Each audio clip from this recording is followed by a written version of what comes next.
اعوذ باللہ السمیع العلیم من الشیطان الرجیم بسم اللہ الرحمن الرحیم یا ایھا الذین آمنوا کتب علیکم الصیام کما کتب علی الذین من قبلکم لعلکم تتقون۔ محترم حضرات، دینی بھائیوں، دوستوں، اسلامی ماؤں بہنوں اور دین نونہالوں، یہ ہمارا پروگرام جو چلتا ہے، ماہ رمضان کے خصوصی پروگرام کا اہتمام انشاءاللہ ہم کریں گے، اور موضوع ہوگا، کوشش یہ ہوگی کہ ماہ رمضان میں روزانہ قرآن مجید کی کسی ایک آیت کا معنی، مفہوم آپ کے سامنے پیش کریں۔ وجہ اس کی یہ ہے کہ آپ حضرات جانتے ہیں رمضان جو ہے اس کو شہر القرآن کہا جاتا ہے۔ کیوں؟ خود اللہ نے اعلان کیا، شہر رمضان الذی انزل فیہ القرآن، رمضان ہی کا وہ خوش نصیب مہینہ ہے جس میں اللہ رب العالمین نے قرآن کو نازل کیا، یعنی قرآن کے نزول کی ابتدا کی۔ نمبر 2، نبی علیہ السلام کے متعلق آتا ہے، ام المؤمنین عائشہ رضی اللہ تعالیٰ عنہا کی روایت، جبرائیل امین رمضان کا چاند ہوتے ہی، چاند رمضان شروع ہوا، بڑی پابندی کے ساتھ ہر روز رات میں نبی علیہ السلام کے پاس آتے تھے، فیدارسہ القرآن، اور قرآن کا دور کرتے۔ نبی علیہ السلام کا یہ عمل بھی اس بات کی دلیل ہے کہ قرآن کا بہت زیادہ اہتمام ماہ رمضان میں کرنا چاہیے۔ اس کی وجہ یہ کہ یہ شہر القرآن ہے۔ آپ اندازہ لگائیں کہ نبی علیہ السلام کے پاس اللہ تعالیٰ جبرائیل امین کو خصوصیت کے ساتھ پورے رمضان بھر آپ کے پاس بھیجتا رہے اور قرآن کا دور کرتے رہیں۔ اسی لیے آپ دیکھیں گے قرآن مجید میں بھی اور احادیث کے اندر خصوصاً اللہ رب العالمین قرآن اور صیام دونوں کو ایک ساتھ جوڑ دیا ہے۔ یہ بھی اس بات کی دلیل ہے کہ اس مہینے میں ہمیں قرآن کا کچھ زیادہ اہتمام کرنا چاہیے۔ اس لیے انشاءاللہ ان آیات کی روشنی میں اور نبی صلی اللہ علیہ وسلم کے اس اسوہ کو سامنے رکھتے ہوئے ہم نے اور اس ادارے نے فیصلہ کیا ہے کہ ماہ رمضان اول سے آخر تک روزانہ آپ کے سامنے قرآن مجید کی کسی نہ کسی خاص آیت کا ترجمہ، تفسیر آپ کے سامنے پیش کرے۔ اور ہم آج جس آیت کی ابتدا کریں گے وہ بڑی مشہور آیت جو اللہ رب العالمین نے ہجرت کے دوسرے سال یعنی نبی علیہ السلام ہجرت کر کے آئے، ایک سال گزرے، دوسرا سال جیسے شروع ہوا، اللہ رب العالمین نے آیت نازل کی، یا ایھا الذین آمنوا کتب علیکم الصیام کما کتب علی الذین من قبلکم لعلکم تتقون۔ رب العالمین نے یہ آیت نازل کی، اور اس آیت کے نازل ہونے کے بعد نبی علیہ السلام نے اعلان کر دیا کہ اے لوگو، اللہ رب العالمین نے اب تمہارے اوپر جیسے نماز و زکوٰۃ فرض ہے، ایسے ہی ماہ رمضان کا روزہ بھی تمہارے اوپر فرض قرار دے دیا گیا۔ اور اس روزے کی فرضیت کا اعلان کرتے ہوئے خاص 2 چیزیں اللہ رب العالمین نے بیان کی۔ اس آیت میں انہی دونوں آیتوں کو سمجھنا ہے۔ پہلی چیز تو یہ ہے کہ اللہ تعالیٰ نے ہمارے اور آپ کے سامنے قرآن ماہ رمضان کی تاریخ بیان کر دی، اور یہ اشارہ یہ بتایا کہ آدم علیہ السلام کے زمانے سے لے کر کے عیسیٰ علیہ السلام تک، یعنی نبی علیہ السلام کے قبل تک جتنے انبیاء، جتنے امتیں آئیں، اللہ نے سب پر ماہ رمضان کا روزہ فرض قرار دیا تھا۔ کوئی امت ایسی نہیں گزری ہے جس میں جس پر ماہ رمضان کا روزہ فرض نہ قرار دیا گیا ہو۔ کچھ کیفیت میں تو فرق ہو سکتا ہے، لیکن بذات صوم اور روزہ یہ ہر امت پر اللہ نے فرض قرار دیا تھا۔ ایک چیز تو یہ بیان کیا، روزے کی اہمیت، اس کی تاریخ بیان کر دی، اور بڑے اچھے انداز میں، یا ایھا الذین آمنوا کتب علیکم الصیام کما کتب علی الذین من قبلکم، ایک قسم کی مسلمانوں کو تاریخ کا علم ہے کہ تاریخ روزے کی تاریخ کا علم ہونے کے ساتھ ساتھ اللہ نے روزے کی فرضیت بھی بیان کر دی،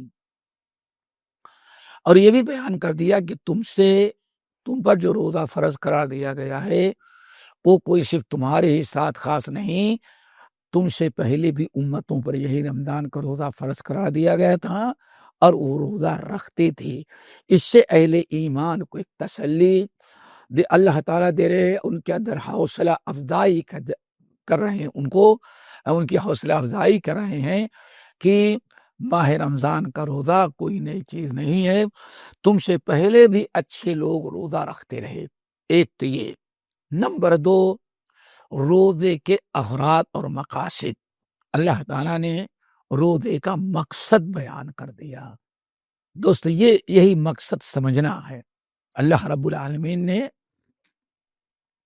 روزے کا مقصد بیان کرتے ہوئے فرمایا لعلکم تتقون، تاکہ تمہارے اندر تقوی آ جائے۔ دوستو دنیا کی دینی اعتبار سے ایمان کے بعد سب سے بڑی نعمت یہ ہے کہ انسان کے اندر تقوی آ جائے۔ اللہ رب العالمین نے قرآن مجید کی اس آیت میں فرما دیا کہ روزے سے فائدہ کیا ہوگا، روزے کا مقصد کیا ہے۔ رب العالمین نے فرمایا روزے کا مقصد یہ ہے کہ اس کے ذریعے تمہارے اندر تقوی آ جائے۔ بھوکا رکھنا، پریشان کرنا مقصد نہیں، یہ تمہارا فائدہ ہے۔ تقوی تمہارے اندر آ جائے، اسی چیز کو پیدا کرنے کے لیے اللہ نے روزے کو ایک سبب اور ایک ذریعہ بنایا ہے۔ چونکہ تقوی کے لیے، ایمان کے لیے تقوی ضروری ہے۔ کوئی انسان ایمان پر بغیر تقوی کے قائم نہیں رہ سکتا۔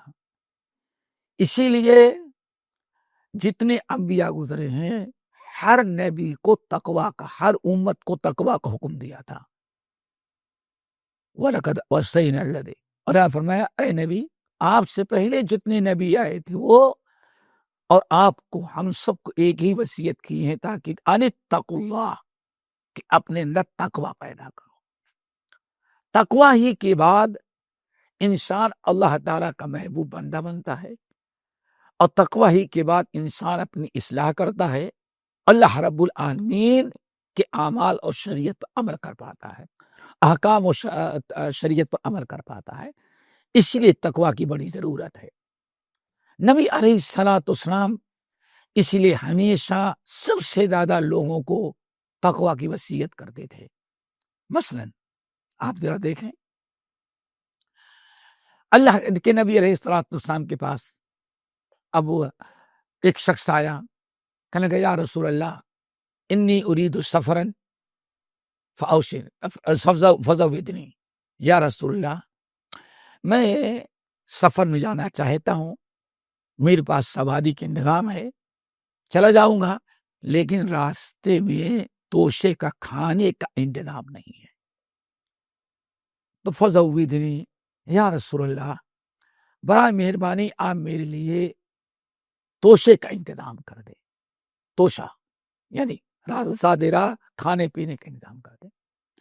نبی علیہ السلام نے اپنے گھر میں دیکھا کوئی چیز، کھجور، اناج کا لار، ستو ایسی چیز نہیں تھی جو اس کے توشے کے لیے دے سکیں۔ آپ نے مسجد میں موجود اپنے ساتھیوں سے پوچھا کہ آپ لوگوں کے پاس، یہ تمہارا بھائی ہے، سفر میں جا رہا ہے، راستے میں توشے کا انتظام نہیں، کیا تم میں سے کوئی توشے کا انتظام کر سکتا ہے؟ ہر صحابی جو ہاں موجود تھے انہوں نے اپنے حالات کا جائزہ لیا اور کسی کے پاس نہ ملا۔ نبی علیہ الصلوۃ والسلام نے اپنے غلام کو گھر بھیجا، آپ کے 9 گھر تھے، فرمایا جا دیکھو کسی بھی گھر میں اگر توشے کا انتظام ہو تو لے کر کے آؤ۔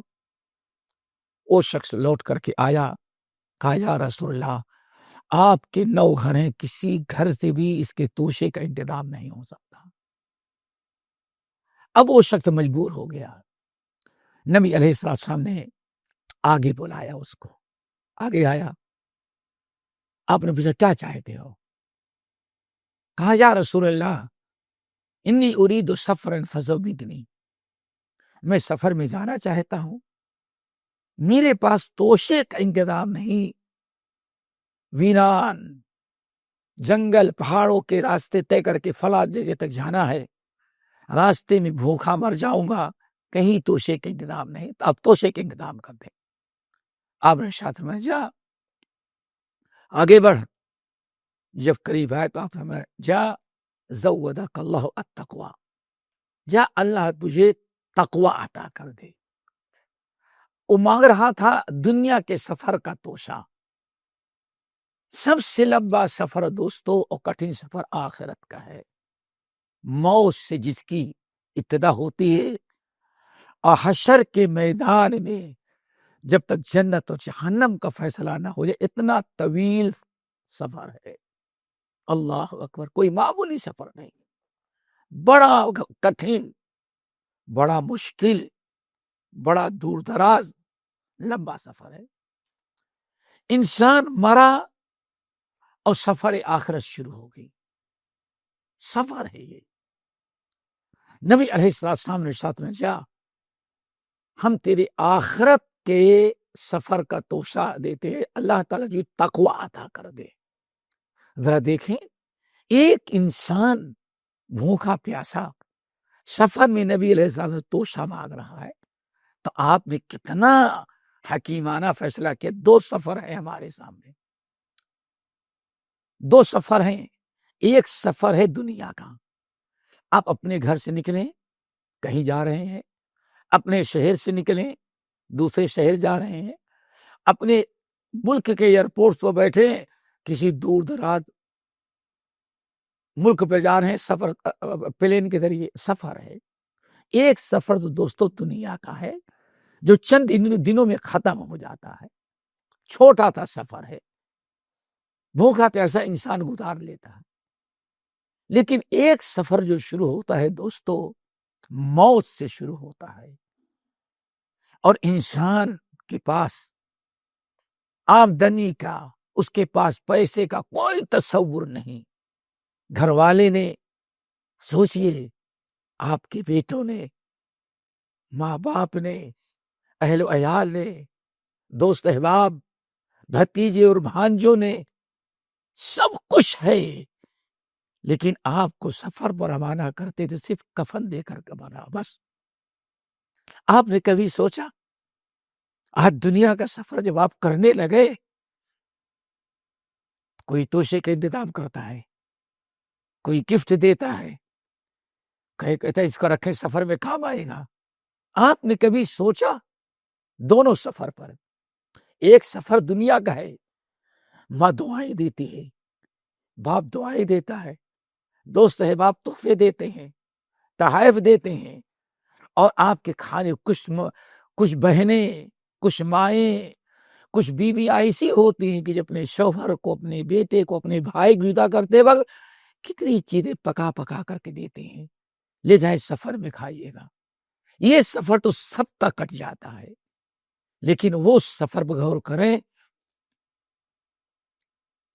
کبھی آپ نے سوچا یہ سفر جو وفات روح قبض ہوتے ہی شروع ہوتا ہے، اس میں کچھ آپ کو کوئی دے کر کے نہیں بھیجتا، کچھ بھی نہیں دیتا، بلکہ جیب میں کچھ رہتا ہے وہ بھی نکال لیتا ہے، ہاتھ میں قیمتی گھڑی ہی نکال لیا، ماں اور بہنوں کا انتقال ہوئے جتنے زیورات ہیں سب نکال لیتے، ایک پیسے کی چیز نہیں، اور چند میٹر کفن دے کے حوالے کرتے، جائیں آپ جانے، آپ کا کام جانے۔ یہ سفر کتنا لمبا ہے دوستو، اس میں کسی نے کوئی توشے کا انتظام نہیں کیا۔ حضرت ابو الدرداء رضی اللہ تعالی، ابو ہریرہ رضی اللہ تعالی عنہ مرض الموت میں جب مبتلا ہوئے اور پتہ چلا کہ اب شاید نہیں زندہ رہوں گا، چاروں طرف سے لوگ کیونکہ سب کے استاد تھے، چاروں طرف سے لوگ ٹوٹ پڑے کہ استاد کی حالت بہت زیادہ خراب ہے، استاد کی حالت بہت زیادہ خراب ہے، شاید اب نہیں بچیں گے۔ چاروں طرف سے لوگ ٹوٹ پڑے عیادت کے لیے، بستر پہ لیٹے کرا رہے تھے۔ اچانک سارے ساتھی، بیوی، بچے، اہل و عیال، سارے دوست احباب اس طرح سے بیٹھے ہوئے، اچانک انہوں نے کروٹ بدل لیا، دیوار کی طرف کر لیا۔ لوگوں نے سوچا کہ شاید کروٹ بدن میں دکھ ہوگا کروٹ پر، اسی لیے بدل لیے۔ لیکن تھوڑی دیر کے بعد لوگوں نے سنا کہ رونے کی آواز آ رہی ہے۔ ابھی تک لوگ سمجھ رہے تھے ایک کروٹ پر لیٹے لیٹے تکلیف ہوتی رہی ہوگی، اسی لیے کروٹ بدل لیے۔ اب جب رونے کی آواز آئی تب لوگوں کو فکر ہوئی۔ ابو ہریرہ رضی اللہ تعالیٰ عنہ کے کھینچا اور کروٹ ان کا ادھر پلٹ گیا، دیکھا ہزاروں قطار رو رہے تھے، آنکھوں سے آنسو ہے، ایک دو نہیں، 50 ہمدرد۔ بیوی ادھر بیٹھی، بچے ادھر ہیں، دوست احباب کھڑے ہیں۔ تو دوستوں نے کہا حضرت آپ کس لیے رو رہے ہیں؟ کیا آپ اس لیے رو رہے ہیں کہ آپ کی یہ ہماری بھابھی استانی ماں یہ بیوہ ہو جائیں گی، ان کا دیکھ بھال کون کرے گا؟ آپ بے فکر ہیں، آپ اگر دنیا سے چلے گئے تو ہم سب لوگ اس کو اپنی بہن سمجھ کر کے اس کی خدمت کریں گے، آپ کی بیوی کبھی کسی چیز کے لیے پریشان نہیں ہوگی، بچوں کو دیکھ بھال کر لیں گے۔ اگر اس گھر کی فکر ہے کہ یہ گھر اجڑ جائے گا تو اطمینان رکھے، ہم لوگ گھر کی ریپیئرنگ کر دیں گے، اچھی صحیح سالم میں سلامت کے ساتھ رکھیں گے۔ کہا نہیں، میں اس لیے نہیں رو رہا ہوں، رونے کی وجہ نہیں ہے کہ بیوی کی فکر ہے، بچوں کی فکر یا اس مکان کی، رونے کی فکر ہے زاد قلیل و سفر طویل۔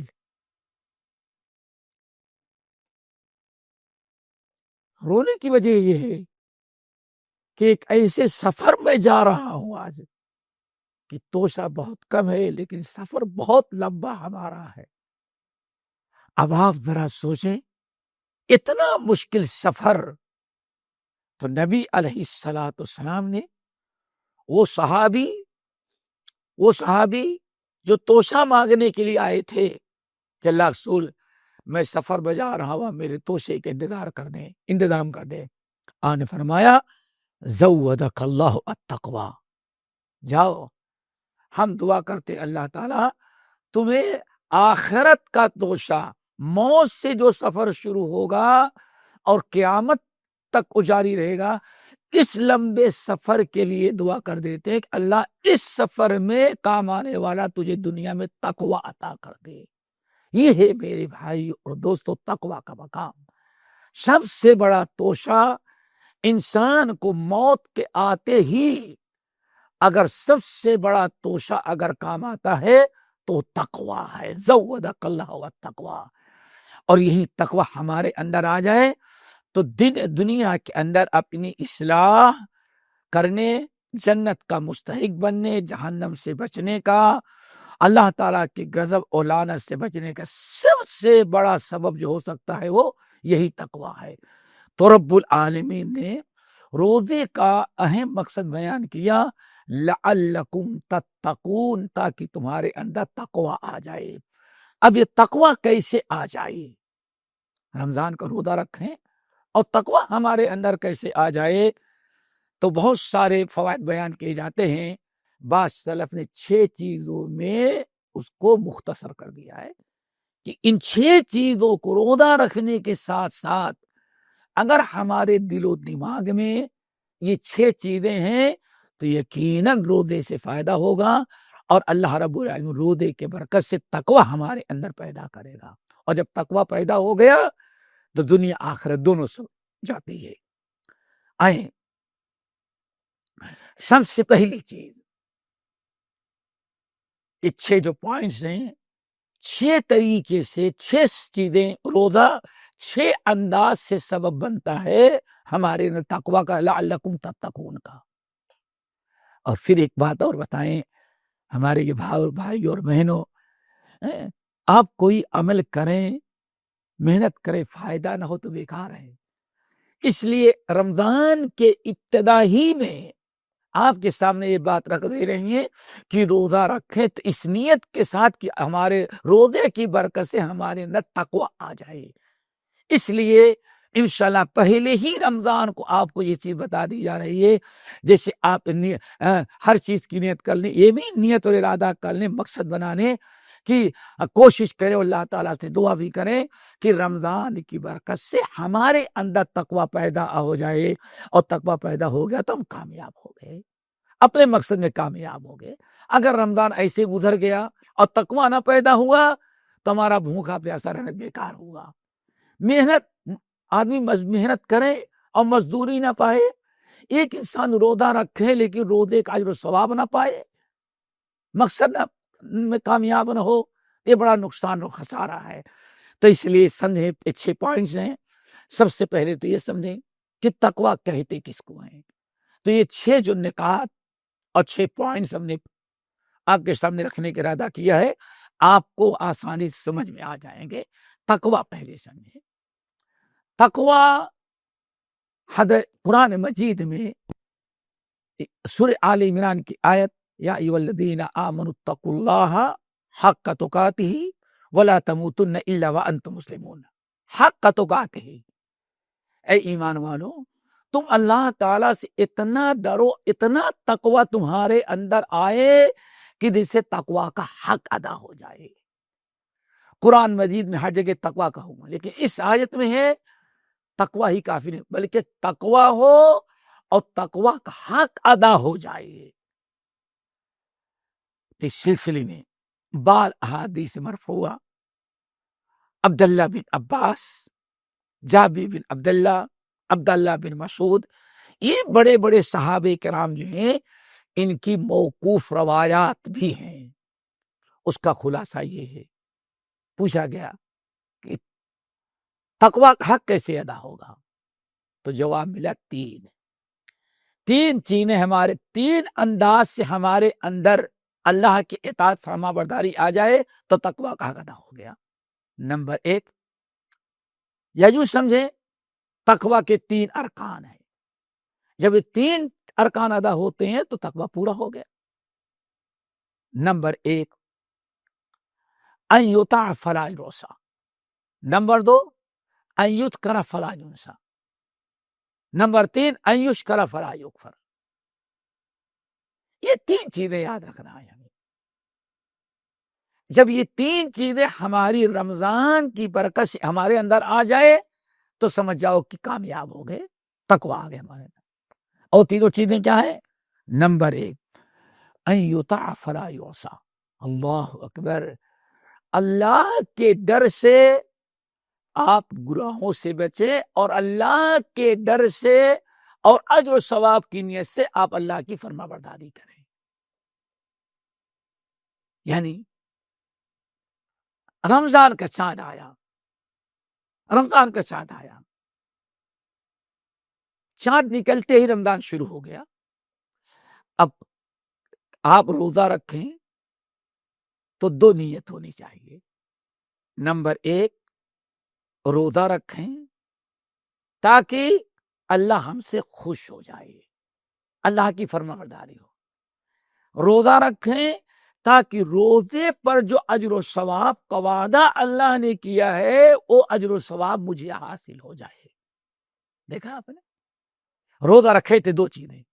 نمبر 1، تقوی کی بات ہو رہی ہے، ان یطاع فلا یعصی، کہ اللہ کی اطاعت کریں، اللہ کی نافرمانی نہ کریں.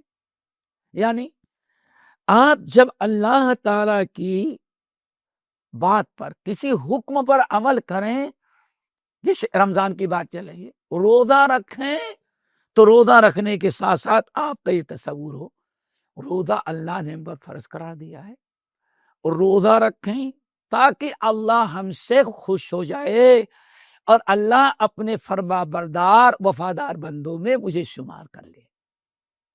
نمبر 2، آپ کی یہ نیت ہو کہ روزہ رکھیں تاکہ روزے کا جو اجر و ثواب ہے، جو قیامت قبر سے لے کر کے حشر تک ہمارے کام آئے گا، ہم اس اجر و ثواب کو حاصل کر لیں. اسے کہا جاتا ہے احتساب. من صام رمضان ایمانا و احتسابا. جو انسان روزہ رکھتا ہے اور احتساب کا مطلب یہ ہے کہ جیسے آپ نے سنا ہے کہ جو انسان روزہ رکھتا ہے پچھلی زندگی کے سارے گناہ معاف ہو جاتے ہیں. تو آپ روزہ رکھیں، اللہ کا حکم ہے. روزہ نہیں رکھے تو اللہ ناراض ہو جائے گا. نمبر 2، آپ روزہ اس لیے رکھیں کہ اللہ نے ثواب کا وعدہ کیا ہے، پچھلی زندگی سارے گناہ اللہ معاف کر دے تاکہ ہم عذاب قبر سے بچ جائیں. یہ نیت ہونی چاہیے. اس کو کہا جاتا ہے اطاعت. اللہ کی اطاعت کریں تو 2 چیز، اگر اللہ کی اطاعت نہیں کریں گے تو اللہ ناراض. اطاعت کریں تاکہ اللہ ہم سے خوش ہو. نمبر 2، احتساب ہو. ہم اللہ کی اطاعت کریں، روزہ رکھیں تاکہ روزے پر جو اجر و ثواب کا وعدہ اللہ نے کیا ہے، پچھلی زندگی کے سارے گناہ ہمارے روزے کی برکت سے اللہ میرے پچھلی زندگی گناہوں کو معاف کر دے. انسان کا یہ تصور، یہ خیال، یہ ارادہ ہو. اسی طرح سے روزے کی ایک فضیلت، روزہ اس لیے نیت سے رکھیں کہ قیامت کے دن ایک دروازہ ہے باب الریان، یعنی پیاسوں کا دروازہ. کیا مطلب؟ جو لوگ روزہ رکھ کر کے پیاس پر صبر کرتے تھے، اس نام سے اللہ نے ایک دروازہ رکھا ہے، اس دروازے سے ہمیں داخلہ مل جائے. ایک مثال دیا. یہ نیت ہو. اور دوسری نیت اطاعت اور نافرمانی. کیا مطلب؟ روزہ اس لیے نیت سے رکھیں کہ اگر میں نے چھوڑ دیا تو ہمارا رب ہم سے ناراض. اور یہ تصور، اگر روزہ نہیں رکھیں گے تو اللہ رب العالمین کے ہم عذاب کے مستحق ہوں گے. تو اللہ کے عذاب سے بچنے کے لیے اور اللہ تعالیٰ کے اجر و ثواب کو حاصل کرنے کی نیت سے اگر آپ یہ عمل کریں گے تو تقوی کا پہلا رکن ہے یہ ان یطاع فلا یعصی. نمبر 2 بھائیو، ان یشکر فلا یکفر. تقوی کیا ہے؟ تقوی کا دوسرا رکن ان یشکر فلا یکفر. میرے بھائیو، بہنوں، نوجوان ساتھیوں، پیارے بچوں اور بچیوں، رب نے کتنا انعام کیا ہے، کتنا انعام کیا ہے. ایک مثال دیں. جب فَمَن يَعْمَلْ مِثْقَالَ ذَرَّةٍ خَيْرًا يَرَهُ وَمَن يَعْمَلْ مِثْقَالَ ذَرَّةٍ شَرًّا يَرَهُ. کہ تم میں جو ذرہ برابر نیکی کرے گا، ذرہ برابر نیکی، قیامت کے اس کا اجر و ثواب اتنا بڑا دیکھے گا. اور جس نے وَمَن يَعْمَلْ مِثْقَالَ ذَرَّةٍ شَرًّا يَرَهُ، اور جس نے ذرہ برابر برائی کی، اس کا عذاب بھی قبر اور حشر میں اپنی آنکھوں سے دیکھ لے گا. جب یہ آیت نازل ہوئی، نبی علیہ السلام نے پڑھ کے سنایا. مجلس میں ابو بکر بیٹھے ہوئے تھے. جیسے آیت سنی فَمَن يَعْمَلْ مِثْقَالَ ذَرَّةٍ خَيْرًا يَرَهُ، دل باغ ہو گیا. الحمدللہ، میرے رب نے وعدہ کیا ذرہ برابر اگر ہم نے نیکی کی تو اس کا بھی بدلہ اتنا بڑا دے گا، ثواب اتنا بڑا ہوگا. خوش کہ جب یہ جملہ سنا وَمَن يَعْمَلْ مِثْقَالَ ذَرَّةٍ شَرًّا يَرَهُ، جس نے ذرہ برابر گناہ اور برائی کیا، اس گناہ کی سزا بھی اپنی آنکھوں سے دیکھ لے گا. اس جملہ سنا تو صدیق اکبر زارو قطار رونے لگے. آنکھوں سے آنسو نہیں بھی رک رہے ہیں، بہتے جا رہے ہیں. آپ نے پوچھا کیا ہوا؟ یا رسول اللہ، جب ذرہ برابر ہم سے غلطی ہو جائے اس کی بھی سزا مجھے بھگتنی ہے، تو اب ہم بچ کیسے سکتے ہیں جہنم سے؟ عذاب قبر، عذاب نار سے کیسے بچ سکتے ہیں؟ کون انسان ہے جس سے چھوٹے موٹے گناہ نہ ہو جاتے ہوں؟ اور رب نے تو فیصلہ کیا ذرہ برابر جس نے برائی کی اس کی بھی سزا دیکھ لے گا. اب کیسے ہم بچ سکتے ہیں ہلاکت سے؟ نبی علیہ السلام مسکرائے، فرمایا ابو بکر کیوں ڈر رہے ہو؟ تم ایمان والے ہو، مومن ہو، سچے انسان ہو. اگر چھوٹے چھوٹے گناہوں پر پکڑ کرے گا تو تمہاری چھوٹی چھوٹی نیکیوں کا ثواب بھی تو اللہ تعالیٰ دے گا. تم نے بسم اللہ پڑھ لیا، کھانے کو دعا کر لیا، اللہ تعالیٰ کا ذکر کر لیا، کسی غریب کو مدد دے دی، یہ جو 24 گھنٹے میں چھوٹے چھوٹے عمل کرتے رہتے ہو، ان سارے عملوں کی برکت سے تمہارے گناہوں کو معاف کر دے گا. آسان. اب صدیق اکبر کو ذرا اطمینان ہوا.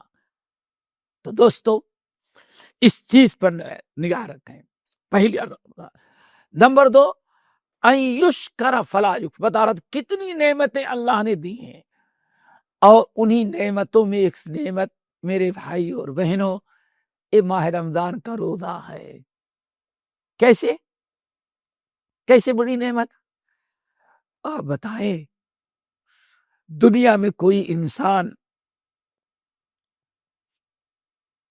اس کی شان میں گستاخی کرے تو 1 مرتبہ معاف کرتا ہے، 2 مرتبہ معاف کرتا ہے، 3 مرتبہ معاف کرتا ہے، اس سے زیادہ معاف نہیں کرتا. شوہر اپنی بیوی پر غصہ ہوا، بس جوش میں آ گیا، ہمیں بہت معاف کیا، 3 مرتبہ پھر تم نے حرکت کی اور وہی طلاق کی دھمکی دینے لگ گئے. ایک عورت جس نے اپنے شوہر کے لیے ساری زندگی وقف کی ہے، وہ بھی 3 مرتبہ سے معاف کرنے کے لیے تیار نہیں. رب العالمین کتنا رحم کرنے والا ہے. اللہ اکبر. کہ آپ روزہ رکھنے تو 1-2 گناہ نہیں، 1-2 سال کے نہیں، ما تقدم من ذنبہ، پچھلی زندگی کے سارے گناہوں کو معاف کر دیتا ہے. یہ بہت بڑی نعمت ہے. فرمایا ان یشکر، اللہ تعالیٰ کی نعمتوں پر ہمیشہ اللہ تعالیٰ کا شکر ادا کیا جائے اور اللہ کی ناشکری نہ کی جائے. تیسرا رکن ان یذکر فلا ینسیٰ، ہر قدم پر اللہ کو یاد رکھا جائے. اللہ تعالیٰ آپ گھر میں داخل ہوتے ہیں، یاد رکھیں کہ اللہ تعالیٰ گھر میں داخل ہونے کے وقت ہمیں کیا حکم دیا ہے. گھر سے باہر نکلے آپ کو معلوم ہونا چاہیے اللہ رسول نے گھر سے نکلنے کے کیا آداب بیان کیے. آپ باتھ روم میں جا رہے ہیں قضاء حاجت کے لیے، آپ کو یاد ہونا چاہیے کہ اللہ کے نبی نے کیسے ہمیں جانے کا حکم دیا، کیا دعا پڑھنا ہے، فارغ ہونے کے بعد کیا دعا پڑھنا ہے، کھانا سامنے آئے اللہ تعالیٰ یاد ہونا چاہیے. اگر کوئی انسان کوئی برائی ہو رہی ہے، شیطان کہتے آنکھیں اٹھاؤ، تو ہمیں یاد آنا چاہیے اللہ تعالیٰ. شیطان تو کہہ رہا دیکھو، لیکن اللہ فرماتا ایمان والو اپنی نگاہیں نیچے کر لو. ان یذکر فلا ینسیٰ. یہ 3 ہے تقویٰ. جب آپ نے سمجھ لیا کہ روزے کی برکت سے سب سے پہلا مقصد، روزے کے مقصد سے ہمارا تقویٰ حاصل ہوگا، تو روزہ سے تقویٰ کیسے حاصل ہوگا؟ ایک چیز تو آپ نے دیکھ لیا کہ روزہ انسان رکھتا ہے تو اس کے برکت سے گناہوں کی معافی ہوتی ہے اور نیکی زیادہ لکھی جاتی ہے. یہ اسی پر اکتفا کرتے ہیں، کچھ بات لمبی ہو گئی، باقی جو پوائنٹس ہیں انشاءاللہ وہ اگلی نشست میں بیان کریں گے. اور دعا بھی کیجیے کہ اللہ تعالیٰ رمضان کی برکت سے جو روزہ رکھتے ہیں اس کی برکت سے ہم سب کے دلوں میں تقویٰ پیدا کر دے. اقول قولی ھذا واستغفر اللہ من کل ذنب واتوب الیہ.